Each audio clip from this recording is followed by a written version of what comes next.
Welcome to the deep dive. Today, we're really getting into three concepts many of us think we've got pegged: imagination, creativity, and innovation. Right.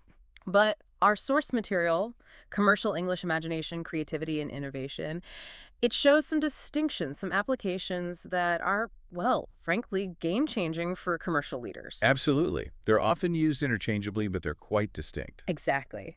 So we're aiming to go beyond just the textbook definitions, uncover why these aren't just buzzwords, why they're really the bedrock of business success, competitive advantage, even survival today. Hmm. Our mission really is to pull out those surprising facts, those actionable insights that make you think, okay, I hadn't quite seen it like that before. And I think to kick off, it's super important we nail down what these concepts actually mean, according to the source anyway, Yeah. because they build on each other. Okay, good place to start. So first up, imagination. The source describes it as like this mental playground. You're exploring combinations of things, objects, places, times. A playground, I like that. Yeah. It calls it a conscious construction of ideas, maybe even a kind of wild force thinking. Wild thinking, okay. And think about Einstein's famous quote, right? Logic will get you from A to B. Imagination will take you everywhere. Powerful stuff. And Sir Ken Robinson, he called imagination the source of all human achievement. So it's fundamental. It's about conceiving what isn't yet real. Right. So imagination is that pure, raw ideation, conjuring something from, well, nothing almost. But how do you take that wild thinking and make it commercially useful? That feels like a big jump. It does. Yep. And that's precisely where creativity comes in. Sir Ken Robinson, again, he defines it as applied imagination. Applied. Okay, keyword. Huge. And this is critical. Yeah. The source really hammers home that creativity isn't some innate talent you're born with. It's a learned process. Learned, so you can practice it. You can practice it. You can hone it through hard work. Yeah. It's about having, quote, ideas that have value. So you take the imaginative spark and you give it form, purpose, Yeah. and, yeah, potential commercial value. Okay, so imagination, creativity, and then the final step, innovation. What connects creativity to actual innovation? Innovation is, pretty simply, applied creativity. It's always about introducing something new or something significantly improved. The implementation phase. Exactly. Putting those valuable creative ideas into practice. But what's fascinating, and you touched on this, is what the source says often gets in the way. Right, the barrier. Common sense. It states, common sense is often an enemy of creativity and innovation. Wow. That really goes against the grain, doesn't it? We're always told to use our common sense. How does that hinder progress? Well, think about it. Common sense is usually just the collection of accepted ideas, right? What's always worked, what everyone knows. The status quo. Precisely. Yeah. Breakthrough ideas. They rarely come from that comfortable place. Real innovation demands we question those norms because, honestly, the biggest breakthroughs often look wrong or impossible at first. Yeah, I can see that. The source puts it bluntly. If you're afraid to be wrong, you'll never do anything creative. It takes that imaginative leap, allowing for creative trial and error. And innovation often means, well, being willing to fail sometimes. That's a really powerful way to frame it right at the start. So, okay, these soft skills, wild thinking, applied imagination, how do they become this incredible power for commercial leaders? How do they build competitive advantage, ensure survival, like the source argues? It really starts with curiosity. The source actually calls it the engine of achievement. The engine. Yeah, because without curiosity, leaders just get complacent. They stop asking why or what if. And stop challenging things. Exactly. Yeah. Curiosity fuels imagination. It empowers leaders to explore, discover, see old problems in new ways, challenge that status quo we mentioned, and it massively boosts problem solving because you start seeing multiple potential solutions, not just the obvious one. It helps build a real what-if culture. So imagination isn't just for the creatives in the corner office, it's a core strategic tool. What are some, practical ways leaders can actually use it? Tangible ways. Well, the source lists 5 key areas. First, agile adaptation. Imagination helps leaders spot alternatives quickly, understand market shifts, see opportunities, maybe see risks others miss. Okay, agility. Makes sense. Second, powerful communication. An imaginative leader can paint a really vivid picture of the future. That helps persuade, influence, motivate the team. Get buy-in. Absolutely. Third, strategic forward planning. Seeing beyond the next quarter, actively shaping the future instead of just reacting. Proactive, not reactive. Right. 4, unconventional problem solving. moving past small tweaks to find genuinely inventive fixes for tough problems. And finally, fifth, visionary thinking. Creating that compelling future picture that maybe others can't see yet, pulling the whole organization towards it. That really lays out the strategic importance.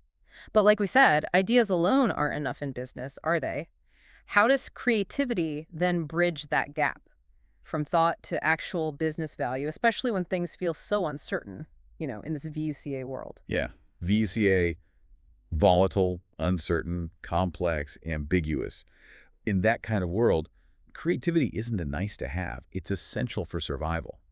It stops businesses getting stuck, Keep them moving. keeps them moving. Imagination sparks the idea, but creativity gives it value. That value could be a new product, a better process, cost savings. Without creativity, you're just repeating yesterday. So what are the specific payoffs? What's the ROI, if you like, on becoming more creative as a business? The source highlights several big ones. Creativity enhances customer experiences, making interactions memorable, not just functional. Builds loyalty. Crucial today. Totally. It significantly increases competitive advantage, finding unique offerings that make you stand out. It enhances your brand identity, creating a distinct image. Maybe less obvious, it improves decision-making because you explore more options, more scenarios. Widens the perspective. Definitely. And ultimately, it fosters sustained growth because you're always evolving. And critically, it can create new revenue streams, new products, services, maybe whole new markets. Okay, the stakes are clearly high.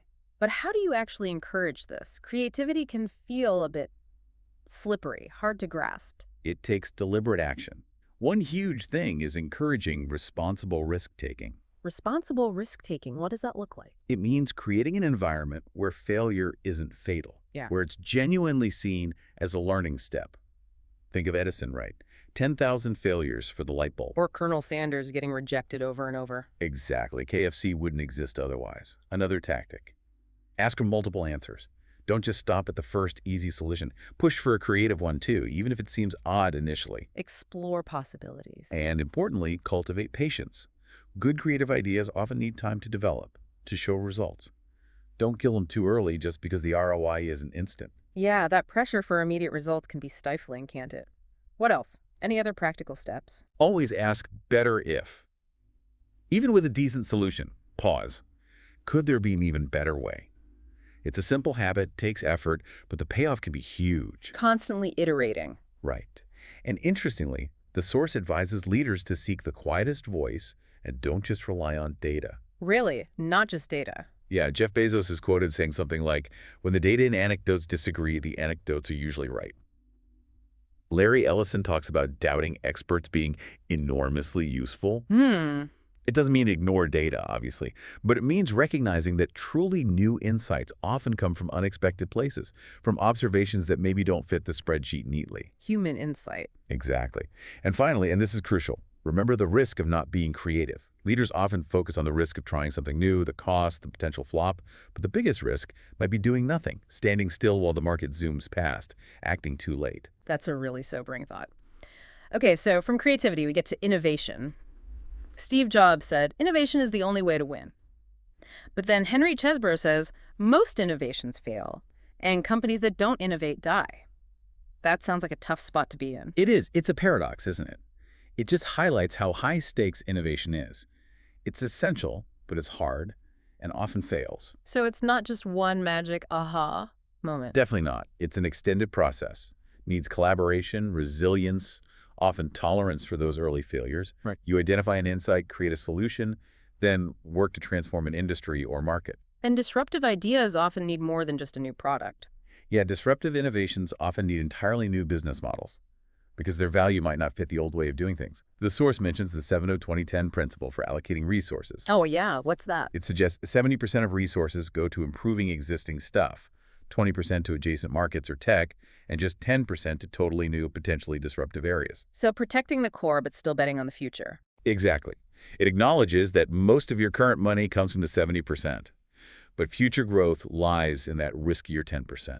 Okay, with that framework, how do you actually get more innovative? What are the practical strategies? Where do you start? Well, innovators constantly ask questions, even about things they think they know. They challenge assumptions about the business, customers, the market, digging deep. Never stop being curious, basically. Never. They also look for patterns and trends, often connecting dots between seemingly unrelated things from different fields. That's often where breakthroughs happen. Combining ideas? Yes. And they trial processes and products continually. They test stuff. Importantly, they test not just what they hope will work, but also what doesn't work. They value learning from failure. Seeing failure as data? Precisely. Mm. And they activate passion and purpose. That inner drive, that clear why, helps them push through the inevitable obstacles. That intrinsic motivation seems absolutely vital for the long haul of innovation. What else helps build that innovative muscle? Commitment to continuous learning is huge. Documenting wins and losses to keep getting better. Building a creative environment is key, too. Innovators often know their best times and places to think, and they protect that. Setting up the right conditions. Yeah, and they learn to cut loose from inhibitions, limitations, ego. They're not afraid to potentially tear down and rebuild things. That takes courage, humility. Letting go of how things are done. Exactly. And finally, just sheer perseverance and resilience. Innovation is hardly ever quick or easy. Think about Steve Jobs going back to Apple when it was struggling. Right, that's a classic story. He didn't just cut costs. He famously said something like, "The cure for Apple is to innovate its way out of its current predicament." He knew that was the only real path forward. Wow, what an example. It really shows these aren't just theories.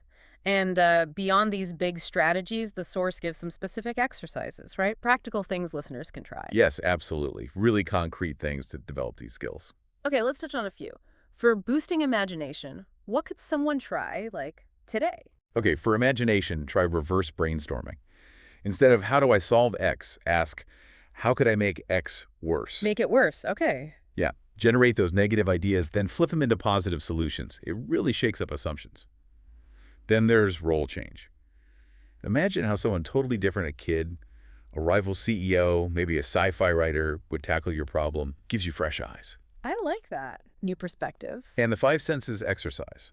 Take an idea or problem and describe it using sight, sound, taste, touch, smell. Forces a more holistic, sensory, and often more creative view. Those sound like they could genuinely shift your thinking. What about for building creativity? For creativity, there's creative problem solving. Basically, generate tons of solutions to a problem, however wild, before you even start evaluating. Don't narrow down too fast. Quantity first. Quantity first, then quality. Then argue for both sides. Pick a tactic or idea. Spend 1 minute prepping and arguing for it, then 1 minute prepping and arguing against it. Builds mental flexibility. Seeing both sides of the coin. Exactly. And a fun one. The Business Oscar speech. Imagine it's the future. You've won a big award for your business success. Give the acceptance speech, but focus on the creative, maybe unconventional steps you took to get there. It helps you visualize creative pathways. Huh. I like that one. Sounds fun and insightful. Okay, lastly, for really sharpening innovation skills. For innovation, try reverse thinking again. Slightly different focus. Want more customers? Ask, how could we actively get rid of all our customers? Identify those pitfalls, then reverse them into proactive strategies. Find the failure points. Right. Lessons from losers analyze failed innovations in your field. Why exactly did they fail? Look for patterns, extract positive lessons you can use. Learning from others' mistakes. Smart. Definitely. The classic 5 whys. Keep asking why about a problem, digging down maybe 5 levels to get past symptoms to the actual root cause. Simple but powerful. Very. And finally, innovation's connection to value. This is about rigorously linking every feature or benefit of your innovation directly to the concrete value it creates for the customer. Ensure it is actually meaningful, not just clever. Wow. Okay, we have covered a lot of ground today, really gone deep into imagination, creativity, innovation. And it's so clear now these aren't just, fluffy concepts or gifts some people have. They're learnable skills. And Absolutely. they're critical skills for success, both personally and commercially, especially now with how fast things change. Using these capabilities, it isn't just nice. It feels like the core path to getting ahead, staying resilient, and actually growing. Exactly right. And remember, knowledge is most valuable when you actually understand it and apply it.